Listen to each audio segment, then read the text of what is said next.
Mwasibye mtyano bannaffe mmole gaffe amasuga gano ng'okugaba siminanze Helen's Mentor wano LMTV. Abeebibiina bya takisi beegasse okungubagira Katongole katukuwa ebisingawo. Abatakisi mu paaka ez'enjawulo mu Kampala batadde ku bbali enjawukana zaabwe mu bibiina ebibagatta ne bakkiriziganya nti bonna bagenda kukungubagira Haji Musa Katongole gwe boogeddeko nti yatumbula omulimu gwabwe ogw'okuvuga takisi. Abakulembeze b'ebibiina okuli UTRADA ekikulemberwa Mustafa Mayambala, UTODA ekikulemberwa William Katumba, Intertax Park ekya Khalifan Musajjula, ekya KOTDA eky'abannannyini ba takisi bonna abali mu kukungubaga. Batudde ku obligato ne bategeeza nti buli stage egenda kukungubagira Haji Katongole awatali kwetemamu era bagenda kusonda ssente batwale mu famire okulaga okusiima omugenzi bye yakolera takisi ku buli stage mu Kampala. Musajja Lumbwa yagambye nti Katongole yakyusa omulimu gwabwe n'abagatta bonna, yakola UTODA n'agifuula ekitongole eky'eggwanga lyonna nga kirina omukulembeze ku buli mutendera okumukkiririzaamu nga ddereeva. Ate Mustafa Mayambala yasiimye Haji Katongole nti yali musajja mukkakamu atayomba ate awuliriza era yali mukulembeze mulungi.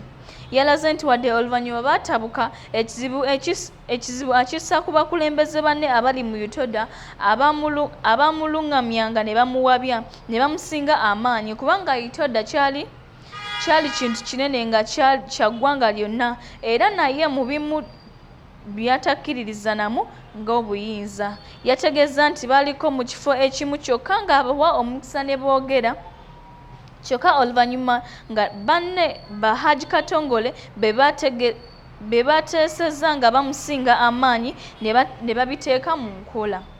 Yagasseeko nti omugenzi yali teyasoma naye ng'alina amagezi amazaale agakulembera abantu abasoba mu 10,000 era UTODA yayitimuka okwetoolola eggwanga lyonna ng'akozesa amagezi amazaale.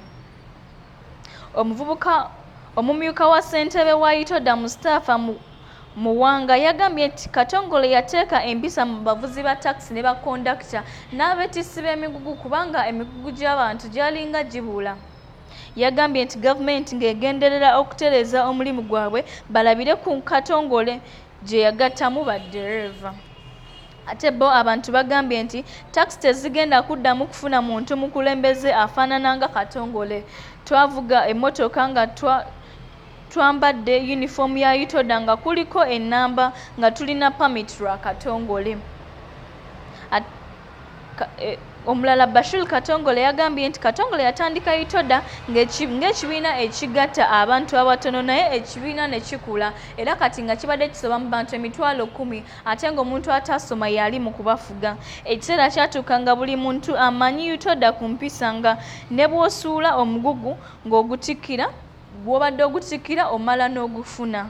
Ye David Mubiru agamba nti Katongole yagaggawaza baddereeva n'akyusa omulimu ne gufuuka ogw'ettutumu kubanga bangi bali banyooma abantu abavuga takisi ate kati bangi bazettanira kubanga zirimu akasente. Era agamba nti ekiseera ky'okusiba bwe kyatuukanga nga buli ddereeva n'abasaabaze baagala bagende entinda n'abasiibulula ku lunaku. Omulala Mike Nangabira n'agamba nti Katongole abadde mukulembeze ayagaliza era buli ddereeva wa takisi abadde amwenyumirizaamu. Abakyayingira mu mulimu guno tebamumanyi, twagala omuntu agenda okukulembera takisi ng'amufaanana. Ate ebimu ku by'obugagga bya Katongole bye bino nti ekkubo mwe yasinga okugya ssente lyakukuliranga UTODA gye yali omu ku batandisi baayo mu 1996 mu kiseera kye yali avuga takisi z'Ebugerere era we yava okumusemba okufuuka omumyuka we owa ssentebe wa UTODA oluvannyuma lwa ssentebe okuva mu 1991 okutuuka mu 2011. Ewaabwe Ebugerere yakolayo faamu okuli ente enzungu ate mu Kampala n'azimbamu hositero ewandegeya mu Katanga ng'abibbulwamu kitaawe Muhammad. Alina ekizimbe ekirala Katwe okulinaana awali Susapoba abadde n'ekizimbe Kampala mukadde okwali ofiisi ze kyokka n'akitunda. Kigambibwa nti alina n'enju e Bungereza, agambibwa okuba omu ku basinga enju ezipangisibwa mu Kampala. Bizinensi ya takisi gy'abadde asinga okuggyamu ssente, alina takisi entono ne Coaster. Abadde musajja ateeraga, ssente ze zirabikira mu mmotoka ez'ebbeeyi z'abadde akyusa ng'ayagala nnyo Benz, ng'agamba nti zimunyumira nnyo ku lugendo. Mu Benz z'abadde asinga okwagala ye Cross Country, efaanana eya mukwano gwe Omulangira Kassim Nakibinge ow'Ekibuli. Abadde mukwano gw'abanene okuli Hajj Moses Kigongo, omumyuka wa ssentebe wa NRM, era emmotoka abadde azisimba mu Musa Court e Nakasero. Ekifo kino kya Hajj Kigongo. Ogumu ku mikolo gye yasembye okukola gwaliwo mu February 27, mutabani we Umar Katongole bwe yali aggulawo ekizimbe kye ekya UK Mall e Kansanga. Sipiika Rebecca Kadaga ye yali omugenyi omukulu.